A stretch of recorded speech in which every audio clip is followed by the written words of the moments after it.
Beni dünyanın her bir yerinden seyreden vatanımın güzel ve değerli insanlarını saygı ve sevgiyle selamlıyorum değerli izleyiciler, kanalıma hoş geldiniz. Bugün gerçekten çok hassas bir konuya değineceğim. Başlığım şöyle: davete icabet etmeyen %53 ceza ödeyecek, devlet yakın takibe aldı, uzman isim uyardı, katmerli olacak. Konumuz şu: eğer Türkiye'de bir daire, bir arsa, bir tarla, bir ev, bir dükkan sattıysanız, tapu işlemlerinde fiyatını tam doğru yazmadıysanız değerli izleyiciler, şimdi bu haberi lütfen sonuna kadar izleyin. Neden? 7 milyon şahısı mercek altına almış bulunmaktalar görevliler ve haberde de şimdi biraz sonra duyacaksınız ve bu rakam da yukarı doğru çıkabilir çünkü işlemler daha yeni başladı.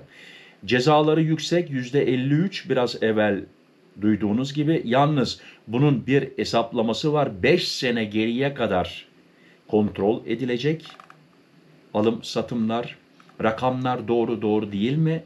Daha fazla vaktinizi almayacağım, hemen habere geçmek istiyorum. Değerli izleyiciler, belki diyeceksiniz ya ben bir şey satmadım ama belki kolunuz, komşunuz, akrabanız satmıştır. Ona bu videonun linkini gönderirseniz tabii ki hem o sevinir hem de ben sevinmiş olurum ve ona da yardımcı olmuş oluruz. Herhangi böyle bir yanlışlık yaptıysanız, rakamları doğru yazmadıysanız bir çıkış yolu var. Lütfen haberi izleyin.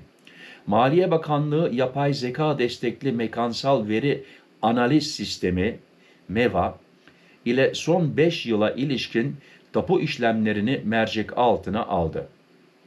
Gayrimenkul satışlarında tapuda gösterilen bedel ile gerçek satış fiyatı arasındaki fark tespit edilirse hem alıcı hem satıcıya ceza geliyor. Yani ikisi de ceza ödeyecek. Uzmanlar vatandaşların katmerli cezalarla karşı karşıya kalabileceğini, ancak gönüllü düzeltme yaparlarsa ceza uygulanmayacağını belirtti. Bakın, yani daha gün geçmedi, düzeltebilirsiniz. Maliye tapuda düşük bedel göstererek vergi kaçıranlara göz açtırmazken son 5 yılı kapsayan geriye dönük inceleme başlatıldı. Gönüllü düzeltme yapanlar ceza ödemeden kurtulacak. Aksi halde vergi aslı, ziyaи cezası ve 53,25 gecikme faiziyle karşı karşıya kalınacak. Tapuda düşük bedel gösteren vatandaşlar şimdi ne yapacağız sorusunun cevabını arıyor. Ekonomist Muhammed Bayram, Maliye Bakanlığı'nın kayıt dışılığı önlemek için başlattığı kapsamlı denetim sürecini anlattı. Ekonomist Muhammed Bayram, bakanlık uzun süredir yapay zeka ile rutin denetimler yapıyordu. Ancak son dönemde tapuda beyan edilen değer ile gerçek satış fiyatı arasındaki farkların büyümesi üzerine son 5 yılı kapsayan geriye dönük bir inceleme başlattı ifadelerini kullanarak önemli uyarılarda bulundu.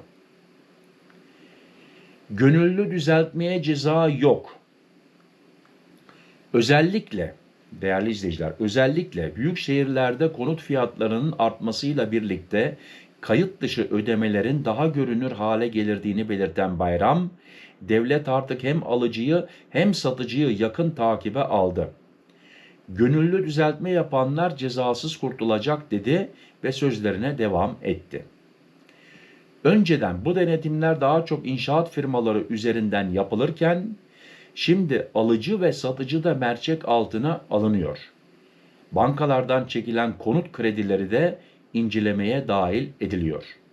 Örneğin evin gerçek satış bedeli 10 milyon TL iken tapuda 2 milyon 500 bin TL gösteriliyorsa devlet ciddi gelir kaybına uğruyor ve bu durum incelemeye alınıyor. Bu daveti dikkate alanların düzeltme beyannamesi vererek vergilerini yükseltip ödemesi halinde herhangi bir incelemeye tabi tutulmayacaklar. Aksi halde hem vergi aslı hem bir kat vergi ziyai cezası hem de gecikme faizi ödenecek dedi.